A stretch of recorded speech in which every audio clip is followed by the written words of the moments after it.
Hi students, welcome to Mohan study circle. నేను మీ Mohan sir, faculty in physical science. మనము heat and topic చెప్పుకుంటున్నానన్న అంతకుముందు చెప్పుకున్నాము ఎలక్ట్రిసిటీ అనే సౌండ్ కొంచెం చూసాం కదా. ఇది ఎక్స్ప్రెస్ ఫిఫ్త్ టాపిక్ అన్న హీట్ అండ్ టాపిక్లో పీవైక్యూఎస్. ఇవి వెరీ వెరీ ఇంపార్టెంట్.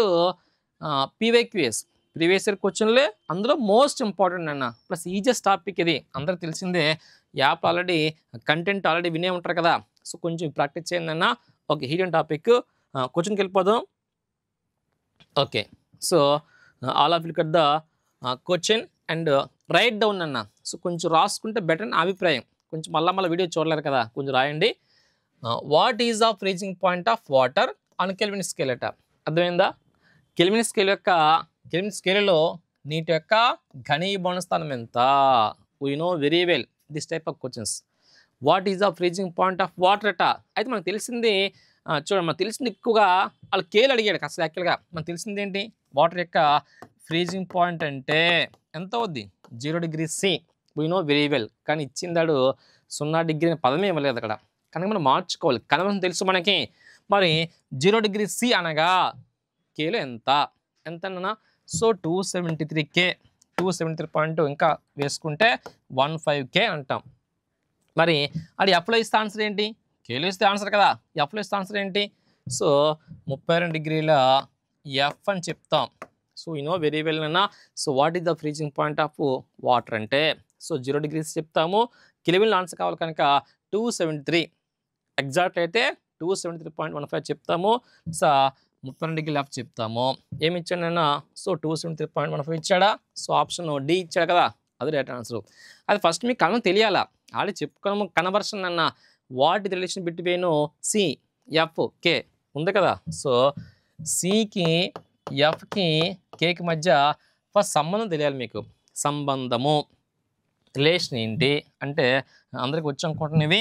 మా C/5 equal to C/5 equal to F minus 32/9 equal to K minus 273/5.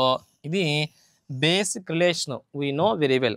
ఇది వస్తే వాడు సి ఇస్తాడు, ఎఫ్ అడుగుతాడు, ఎఫ్ ఇస్తాడు, సి అడుగుతాడు. లేకపోతే సికి కేకి సంబంధం మరీ ఇంపార్టెంట్ అన్న. సి ఈక్వల్ టు అయితే K మైనస్ 273. అందరూ తెలిసిన సి ఈక్వల్ టు ఫార్ములేటట K మైనస్ 273. నాకు కే కావాలనుకోండి. కే కావాలంటే ఇచ్చిన సికి కలిపేయాల. ఏ కలపాలా? 273. ఈజీ మనకి. సి విలువ 0 కదా, కనుక 273 అంటే కే విలువ ఎంత? 273. కనుక ఆన్సర్ 273 పెట్టాలా. అండ్ పక్కన 15 ఉండాలండి ఎగ్జాక్ట్గా. ఇలా మార్చుకుంటాం. అలాంటి ఎన్నో సమ్స్ చేస్తాం మనం ఆల్రెడీ. ఇది ఒక ప్రీవియస్ క్వశ్చన్ చిమ్ముగుతుంది, ఒక ప్రీవియస్ క్వశ్చన్ అంతే. నెక్స్ట్కి వెళ్ళిపోదామా? Okay, next. Okay, at which temperature the density of water is maximum అట. చూడండి, ఇది కూడా ఆర్ఆర్బీ గ్రూప్ డీకి వచ్చినాయి. 2018లో పడింది అన్న.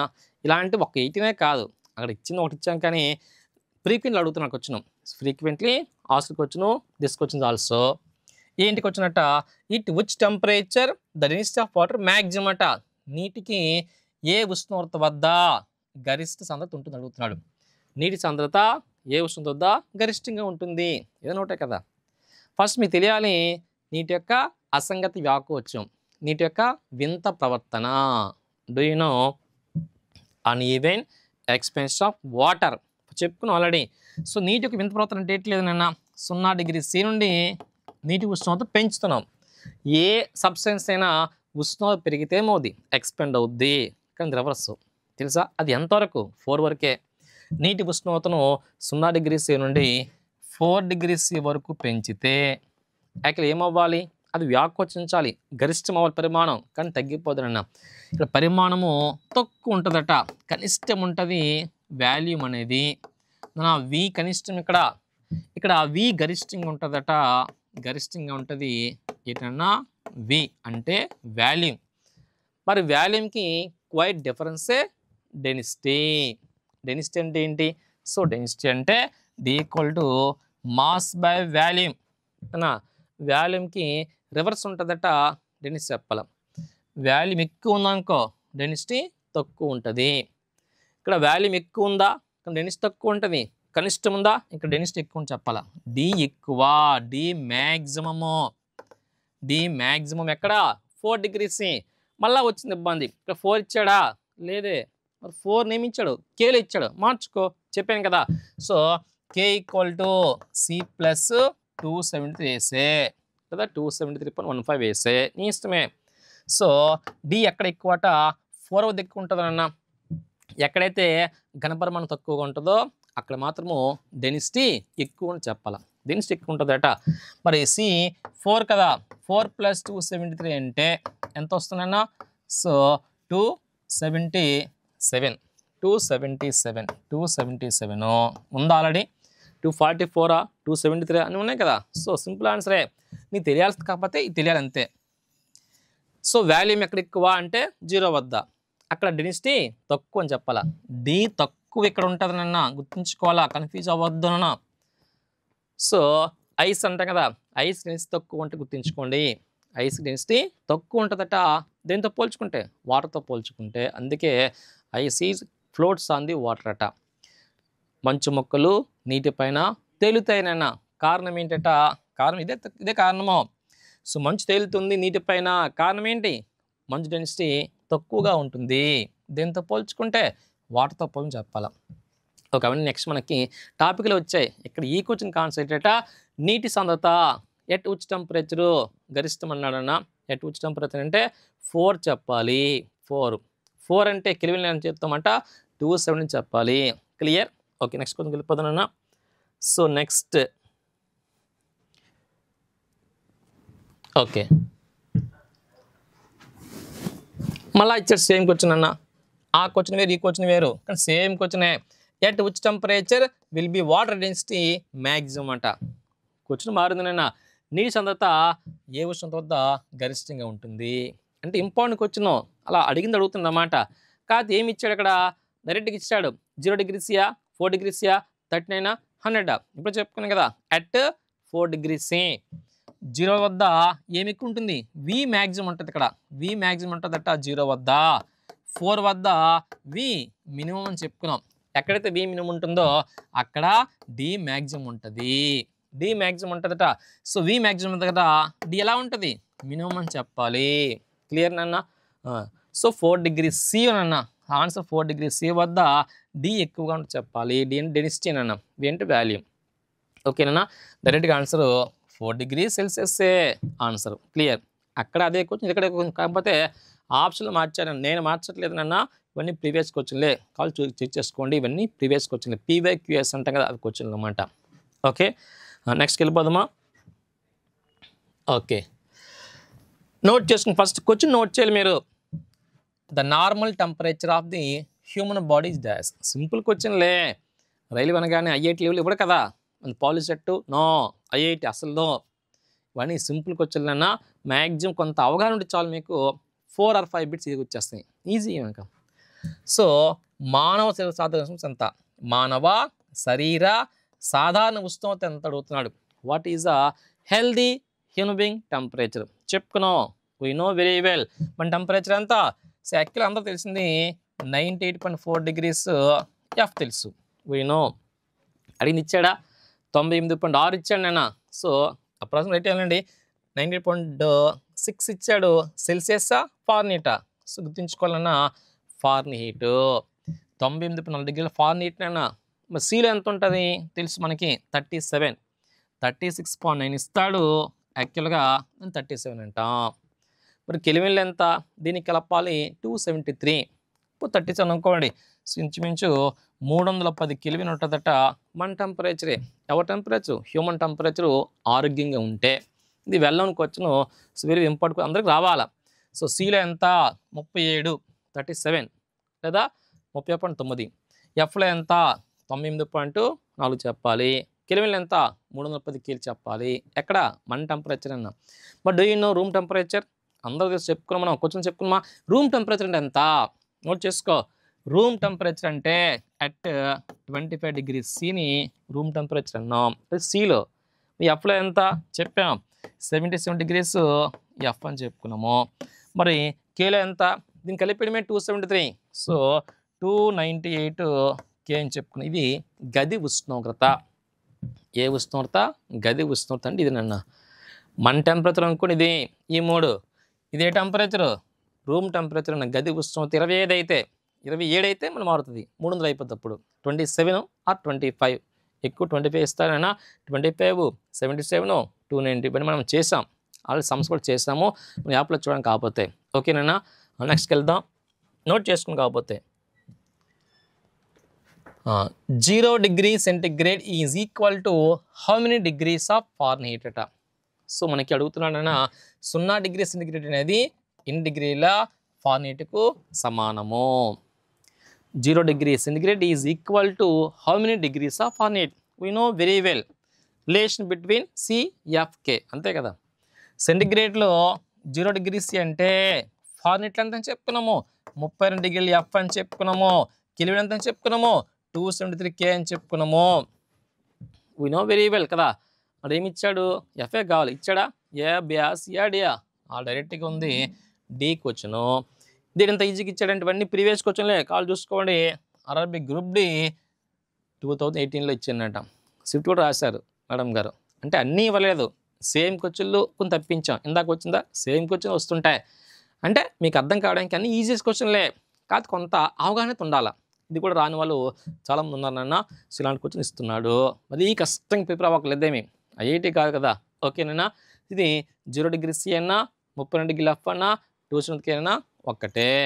ఓకే నెక్స్ట్కి వెళ్దాం. సో క్వశ్చన్ నోట్ చేసుకున్నాను. What is the physical state of water at 12 degrees C? We know 12 degrees Celsius వద్ద నీటి యొక్క భౌతిక స్థితి ఎలా ఉంటుంది. అసలు వాటర్ అంటే ఏంటి, లిక్విడా, గ్యాసా, సాలిడా? తెలుసు మనకి. వాటర్ అంటే యాక్టివ్ లిక్విడ్, ఎక్కడ? At room temperature. So what is room temperature? 25 degrees C, అంతే కదా. 25 degrees C ఏమంటాం, గది ఉష్ణోగ్రత అంటాము. వాటర్ వేపర్ అవుతుంది ఎక్కడ? అట్ 100 degrees C కదా. 100 degrees C జనరల్గా అది బాయిలింగ్ పాయింట్ అంటాం, అంటే ఆవిరిగా మారుతుంది, మరుగుతుందా అంటాం, బాయిలింగ్ పాయింట్ అంటాం కదా. అలాగని at any temperature water goes to gas state అన్న. ఏ ఉష్ణోగ్రత వద్దనైనా నీరు ఆవిరిగా మారచ్చు. ఓకే తర్వాత విషయం జనరల్గా. సో జనరల్గా గది ఉష్ణోగ్రత వద్ద నీరు ఏ స్టేట్లో ఉంటుందట, లిక్విడే. 100 దాటితే గ్యాస్, 0 degree అయితే solid. We know very well. Water యొక్క ఫ్రిడ్జింగ్ పాయింట్ ఎంత, 0 degrees చెప్తాం. 0 degree చెప్తామా? మరి బాయిలింగ్ పాయింట్ ఎంత, 100 చెప్తామా? మరి 0కి 100కి మధ్యలో ఎలా ఉంటుందట, this is the liquid state. We know very well. So what is the physical state, water at 12 degrees Celsius అట. ఏ స్టేట్నైనా? సో ఎస్ ఆన్సరు లిక్విడ్ స్టేటే, ద్రవ రూపము. We know very well. అంటే చిన్న క్వశ్చన్ కూడా ఇస్తున్నాడు, మీరు భయపడకండి, డోంట్ వర్రీ. ఓకేనా. ఓకే మీరు కాన్ఫిడెన్స్ పెరగాలి అంతే, ఇంకేం లేదు, అంతేగా, అంతే. ఓకేనా. So what is the freezing point of water? ఇంకా very just question, already repeated క్వశ్చన్సే, అన్నీ రిపీట్ అవుతున్నాయి క్వశ్చన్స్ చూడండి కదా. ఇది కూడా ఆర్ఆర్బి గ్రూప్ డి క్వశ్చనే, 2018లో సేమ్ రిపీట్ అవుతున్నాయన్న. నీటి యొక్క ఘనీభవన స్థానం ఎంత? Direct answer, what is the freezing point of water చెప్పుకున్నామా. వాటర్ యొక్క ఘనీభవన స్థానం అంటాం, వాటర్కి ఫ్రీజింగ్ పాయింట్ ఎంత అండ్ ఎఫ్పి అంటామా. సో ఫ్రీజింగ్ పాయింట్ ఎంత, 0 degrees C. మరి ఆన్సరు 0 degrees C ఇచ్చాడా, అది మెలకు. మరి ఎఫ్లో కావాలా, 0 degrees C అన్నా, ఎఫ్లో ఎంత 32 degrees F అన్నా, కేలో ఎంత 273 K. ఇవి ఫస్ట్ బాగా గుర్తుంచుకోవాలి. కాకపోతే ఇవి మీకు రావాలి కంపల్సరీ. 0 అన్నా 32, 273 ఈక్వల్ అని చెప్పాలి. ఇది వాటర్కి అయితే. అలాగనే ఐస్కి మెల్టింగ్ పాయింట్ ఉంటుంది తెలుసు మీకు, సేమ్. వాట్ ఈజ్ ఆ మెల్టింగ్ పాయింట్ ఆఫ్ ఐస్ అంటాడు. ఐస్ కరుగుతుంది కదా, దాని ద్రవీభవనం అంటాం, అదెంత? సేమ్ నాన్న, 0 degrees C, 32 degrees F, 273 K, రెండు సేమ్. ఎందుకు అలా చెప్తున్నానంటే ఒకే టెంపరేచర్ వద్ద, అంటే 0 degrees C వద్ద ఇటు పక్క ఐస్ ఇటు పక్క వాటరు ఎలా ఉంటాయట, ఈక్విలిబ్రియం స్టేట్లో ఉంటాయి. గుర్తుంచుకోవాలా, దాన్ని ఈక్విలిబ్రియం స్టేట్ అంటాం, సమతాస్థిత అంటారు. సమంత కాదు, సమతాస్థితిలో ఉంటాయట. నీరు మంచు ఎక్కడ, 0 వద్ద. వాటరా లిక్విడ్ స్టేట్, ఐసా సాలిడ్ స్టేట్, టెంపరేచర్ ఎంత 0. దీట్స్ కన్వర్షన్లో మారదంటే మారదు. ఇంపార్టెంట్ అడుగుతున్నా. మంచు నీరుగా మారినప్పుడు దాని ఉష్ణోగ్రత ఎలా మారుతుందో అడుగుతాడు. మంచు నీరుగా మారినప్పుడు ఉష్ణోగ్రత పెరుగుతుందా, తగ్గుతుందా, మారదా? ఏది కాదంటే మారదు. గుర్తుంచుకో. నో చేంజ్ అన్న ఇంపార్టెంట్ క్వశ్చన్. మంచు వాటర్ అయిపోతే ఉష్ణోగ్రత పెరగదు. గుర్తుంచుకున్నా. స్టేట్ చేంజ్ అయినప్పుడు మాత్రము టెంపరేచర్లో మార్పు ఉండదు. గుర్తుంచుకోవాలి. Ice goes to water, ice converts water. What is the change అడుగుతాడు. What is the changing in temperature అంటే ఏం చెప్పాలి?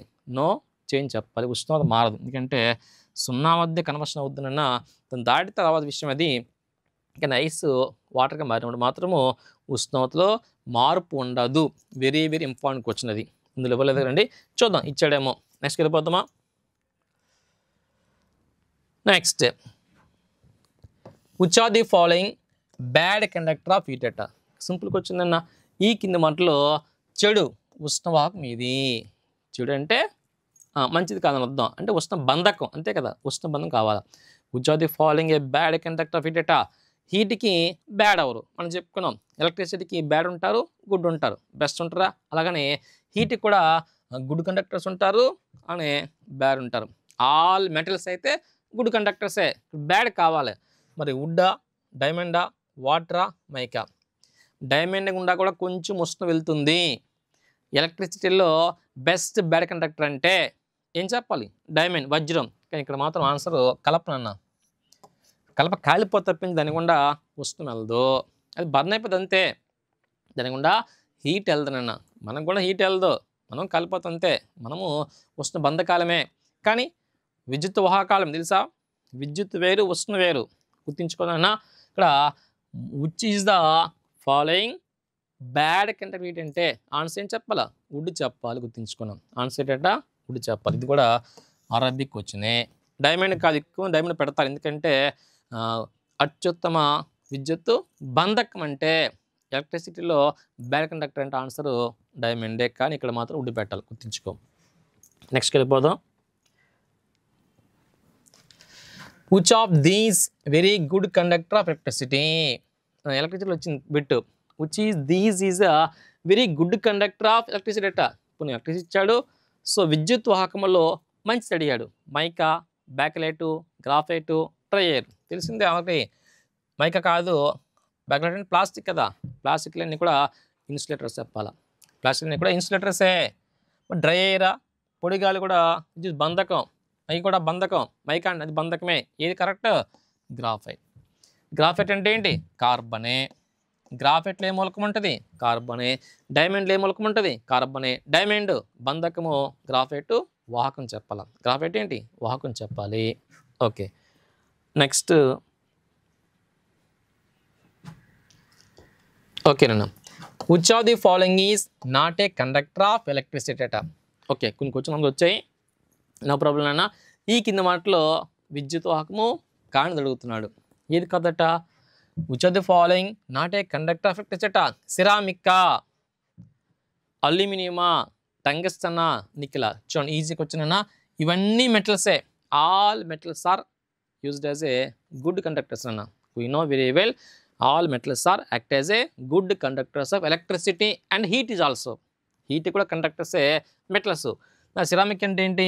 సిరామిక్ అంటే పింగాణి. పింగాణి పాత్రలు ఉంటాయి కదా, ఎక్కువ వాడతాము బంధకాలుగా. ఆన్సర్ ఏంటి? సిరామిక్ పెట్టాలి. గుర్తుంచుకున్నా. So which is the bad conductor అంతే కదా. Which is the following not a conductor అన్నాడు. నాట్ ఏ కండక్టర్ అంటే ఎగ్జాంపుల్ ఆఫ్ ఇన్సులేటర్ అనమాట. కానీ ఏం చెప్పాలి? సిరామిక్ చెప్పాలి ఆన్సరు. ఓకే, ఇది కూడా ప్రీవియస్ క్వశ్చనే. We know very well. Okay, నెక్స్ట్కి వెళ్దామా? ఓకేనా. ఈ సెషన్కి ఈ క్వశ్చన్ చూసాం కదా. నెక్స్ట్ సెషన్లో మళ్ళీ కొన్ని క్వశ్చన్స్ చూస్తాం. Thank you for watching.